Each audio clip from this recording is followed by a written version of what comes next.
And now back to the Gunsmith Show with John and Jake Smith. All right, we are back. If you want to call us here in the studio, 743-8255. It's 810-743-8255. But if you're a long ways away, we got a toll-free number. We do. 866-533-1530. So give us a call here in the studio if you want to talk guns. We're about to here on the Gunsmith Show, which right now we got a special guest. We got Mary Smith in the house with us, too. Good morning, Mary. Good morning. Didn't introduce you earlier. Sorry. It's Mrs. Gunsmith Show, along with Jacob. That's right.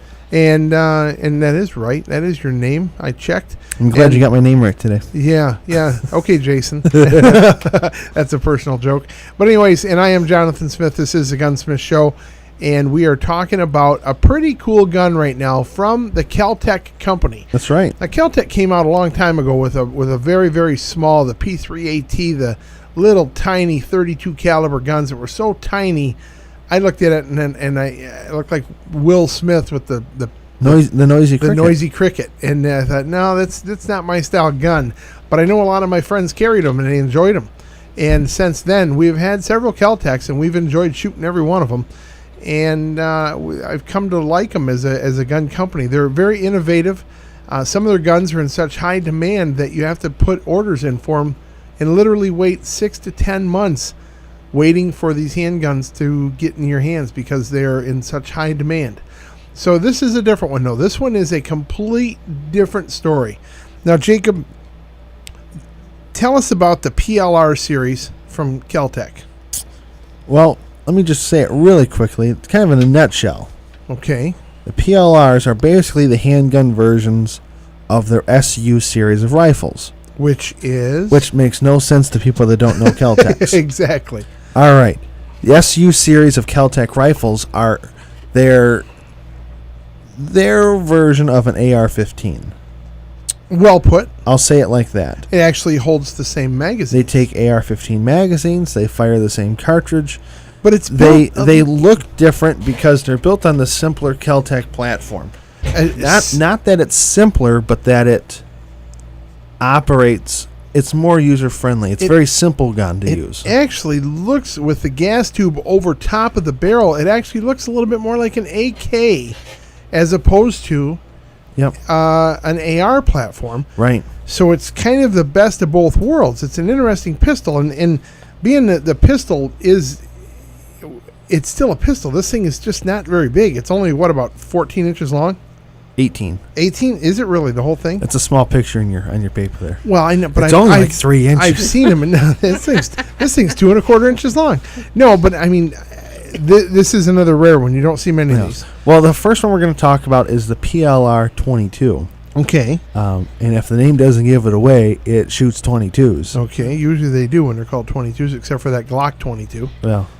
If you want to see what one of these look like, I did upload some pictures on the GSS.com website. Oh, all right. Thank you, Mary. Mm-hmm. Thank you. The GSS.com, you can go to the website right now and check out pictures of the PLR series handgun.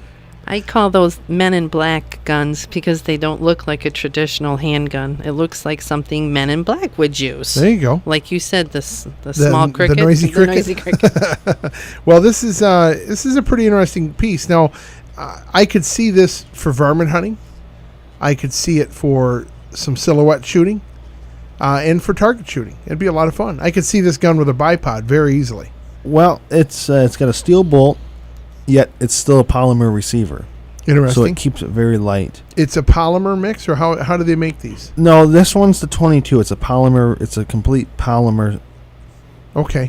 Plastic, like the grips and the frames on their other handguns. Okay, very good.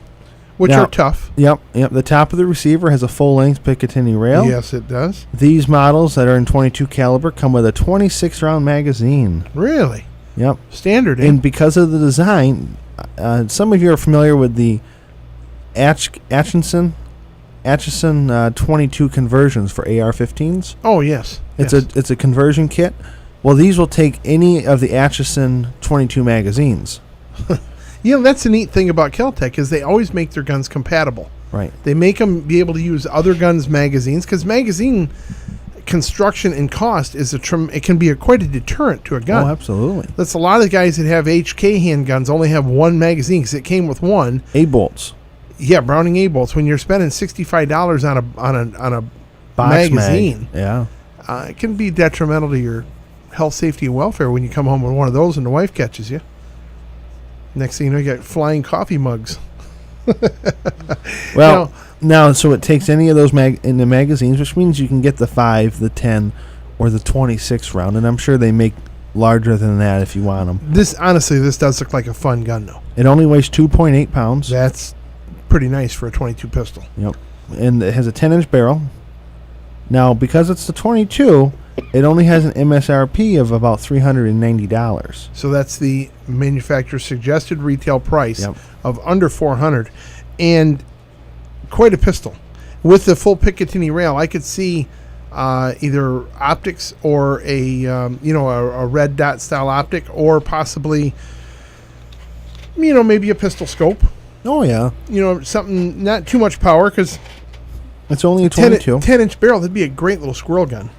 Now, am I seeing a threaded muzzle? You are. I am. Now, It's a half 28 thread, so it'll accept any of your standard 22 caliber muzzle brakes, flash suppressors. Yeah. Michigan silencer ready, legal now. Yes. So you could put a silencer on this. Yeah.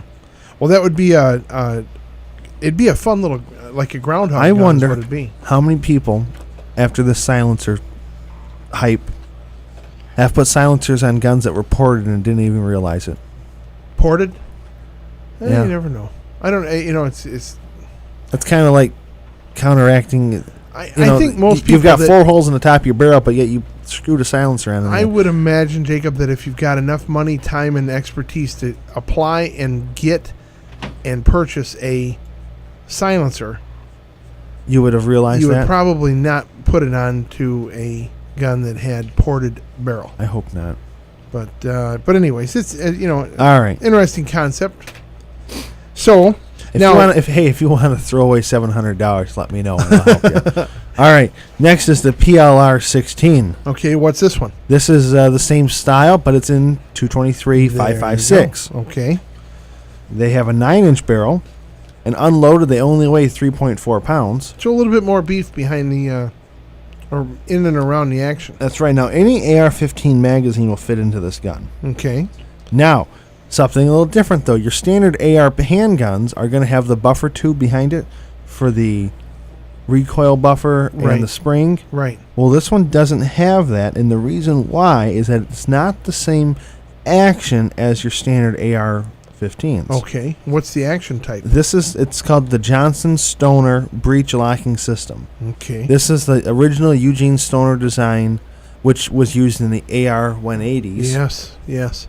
It's, Which could actually have folding buttstocks as opposed to the rigid buttstocks that your ARs have. yeah. And why you have a collapsible buttstock, it's all around the spring action tube that is the rear of your AR rifle. So interesting. And for all of you out there that really can't stand talking about ARs, this isn't an AR. This is just a 223 pistol we're talking about. Right. We might refer to ARs being, for the Colt automatic rifles. Some people think it means assault rifle, but it's the Colt rifles we're talking about, and that Colt design. But this is Kel-Tec's versions, and very, very, in the original Stoner, and the Armor Armalites, yes.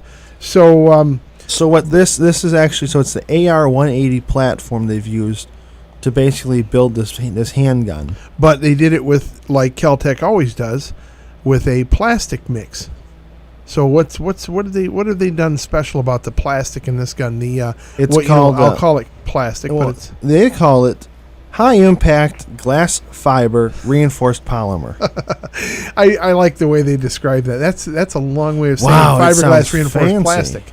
But I'm sure they have. Kel-Tec does their testing on these things. They are tough guns. I mean, I've got one right here. They are tough guns. So They use that. They use the stroke gas piston system. yes, So you don't have the gases that travel through, and so it's a cleaner gun. yes. The same thing, though. The top is the Picatinny rail. And again, you have the gas tube above the barrel. Correct. You have a rear sight that's adjustable for windage, and the front sight is adjustable for elevation. Really? Yep. Wow. For those long-range handgun shooties? I guess so. You know, it'd be a fun gun because it's lightweight and it doesn't cost a lot of money. You know, if you're getting into like a Remington XP, 100 pistol, you can easily drop, $1,200-$1,500 into one of those. And here you got one with a, MSRP of under 700, and you find them for a lot less than that. And the same thing, the barrel's threaded for a standard muzzle brake or any of flash suppressors. Yes.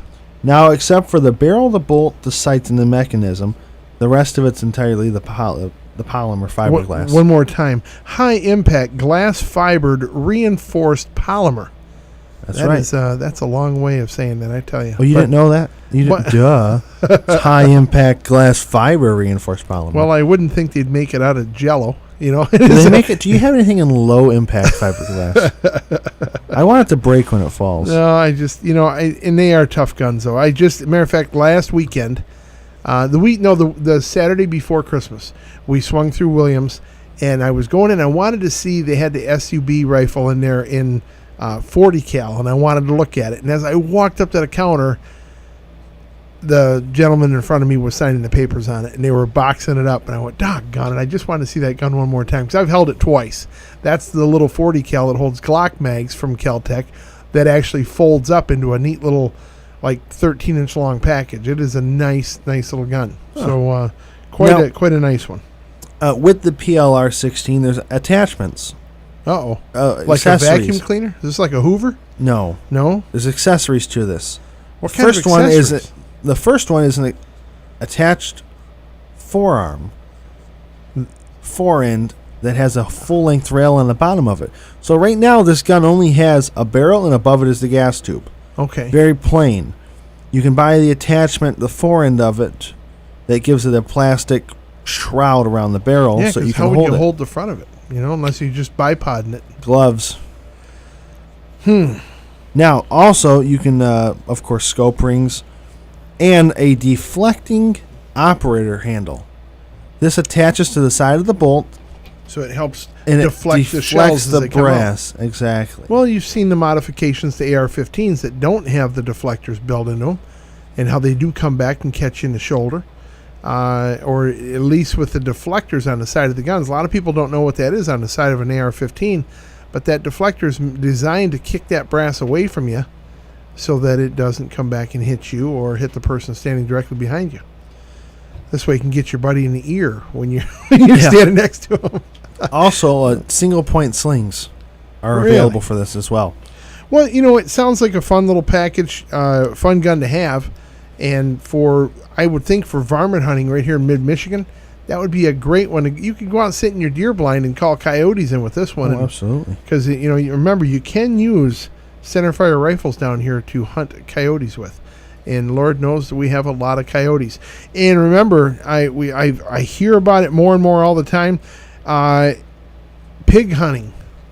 Not domesticated pigs, but the wild ones. They are around, folks. And just heard a fellow talking, I think it was last weekend, about the pigs that they're taking out in Lapeer County, the wild pigs.